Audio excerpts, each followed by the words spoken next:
정부 차원에서는 집값이 오르거나 떨어지는 건 원하지 않지만 강보합이나 보합세, 약보합세는 본인들이 가져가야 될 어떤 추세라고 보는데 그럴 경우에 만약에 서울 지역, 주도권 지역이 과열이 됐을 경우에 만약에 이 지역에 추가적인 규제가 나와서 추가 매수에 대한 특히 주택 매수에 대한 어떤 제한을 뒀을 때는 또 지방으로 또 내려갈 수 있는 투자를 할 수 있는 여력도 있다고 보이는데 그 내용은 어떻게 생각하시는지 한번 여쭤보고요. 네. 전반적으로 지금 그렇다고 하게 되면 지금 국지적으로 우리 교수님께서는 국지적으로 집값이 오르고 있는데 과연 집값의 추세적인 반등을 확인할 수 있는 확실한 시그널은 어떤 게 있는지 그거에 대해까지 한번 질문에 답변을 부탁드리겠습니다. 근데 두 질문마다 공통적인 게 있어요. 금리입니다. 금리. 예, 그러니까 확실하게 볼 수 있는 게 금리가 내리지 않는 이상은 절대 뭐 받쳐주지 못하니까. 그래서 대부분의 이제는 대출을 받아서 레버리지를 일으켜서 이제 내 집마를 하시거나 아니면은 뭐 투자를 하시기 때문에 뭐 금리가 계속적으로 고금리 상태로 이등도로 가는 한 사실 부동산 가격이 과거처럼 막 폭등하거나 과거처럼 뛰는 그런 상황은 벌어지지 않는다. 그렇기 때문에 뭐 금리의 어떤 시그널을 정확하게 이제 보셔야 되겠다라고 보시면 되겠고 항상 시장은 먼저 선제적으로 움직입니다. 지금도 이제 바라보고 있는 게 금리가 언제 떨어지는 거야 이거를 지금 집중하고 있잖아요. 그런 것처럼 시장의 참여자들은 먼저 선제적으로 움직이는 분위기이기 때문에 이게 금리의 향배, 금리가 떨어졌어가 아니라 떨어질 거야 아니면은 언젠가 움직일 거야 이거를 이제는 집중하고 있는 거거든요. 그래서 이런 것들을 이제 모니터링 하시면은 아마 뭐 아파트를 내가 매수하거나 아니면 내가 그 자만할 때 어떤 매수할 때 포인트를 정확하게 읽을 수 있지 않을까 저는 그렇게 생각을 해보겠고요. 또 한 가지 중요 변수는 전 정책이라고 보거든요. 정책. 지금 갑자기 이번 연도 들어와서 서울 아파트 가격이 아까 질문하신 것처럼 뜨고 있는 이유는요. 사실 전 정책적 영향을 보여줍니다. 금리는 계속적으로 고금리 상태로 가고 있는데 갑자기 이번 연도 들어와서 서울의 아파트가 매수량이 높아졌어요. 거래량이 많아졌어요.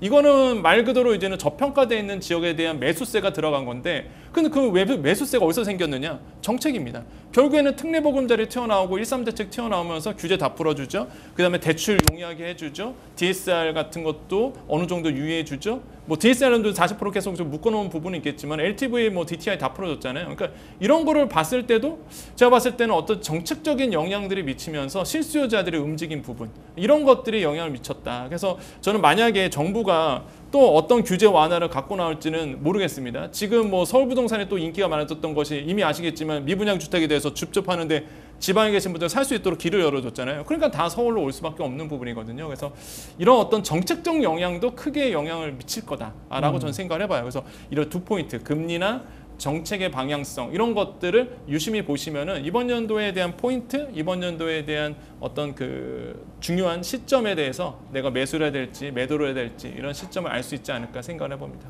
자, 우리 청년가께서는 금리와 정책을 부동산 시장의 시그널로 봤습니다.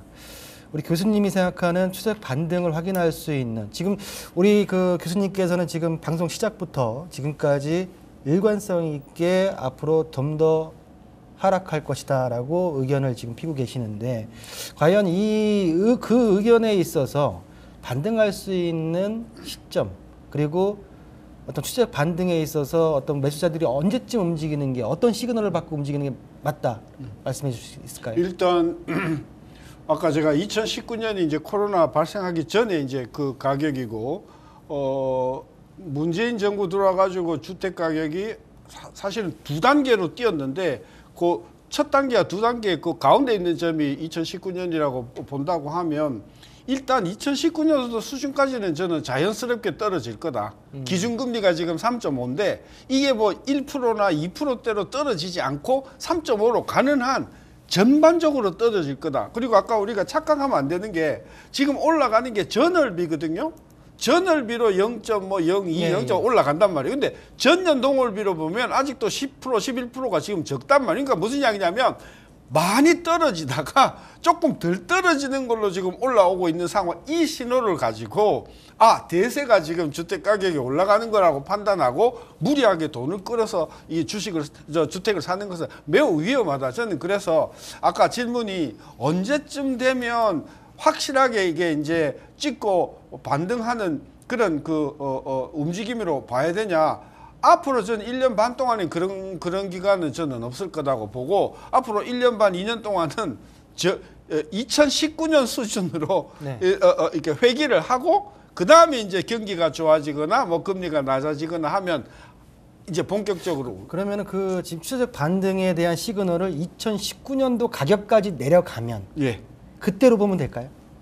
교수님이 지금 그때까지는 일단은 내려가는 거고요. 네, 그때까지. 그러니까 지금 전세 가격은 한 10% 더 내려가고 부동산 가격은 한 15%에서 20% 더 내려가고 네. 그리고 그때서부터 올라가냐 마냐를 결정하는 것은 그때 실물 경제하고 그때 시점을 봐야 그때 된다. 기준금리. 예, 그러니까 그때 가서 이게 올라간다는 보장이 없지. 왜? 우리 부동산 시장을 보면은 몇 년간 부동산 시장이 안 움직였던 때가 굉장히 많거든. 그걸 이제 정책적으로 김대중 정부 때나 아니면 누구야 박근혜 정부 때 부동산 경기를 살린다고 해가지고 막 DTR 뭡니까 그 LTV 막 완화해주고 그렇죠. 그래서 올렸던 거거든요. 그러니까 가만 놔두면 부동산 시장이 안정적인데 이놈의 정권이 말이에요. 부동산 경기 살려갖고 경제 살린다고 해가지고 인위적인 부양책을 내가지고 부동산 시장에 불을 지른 경우가 너무 많거든요. 그런 일들이 있기 때문에 가만 놔두면 저는 부동산 시장이 급등할 이유가 저는 없다는 차원에서 일단 정상화되는 과정을 앞으로 한 2년은 더 갈 거다.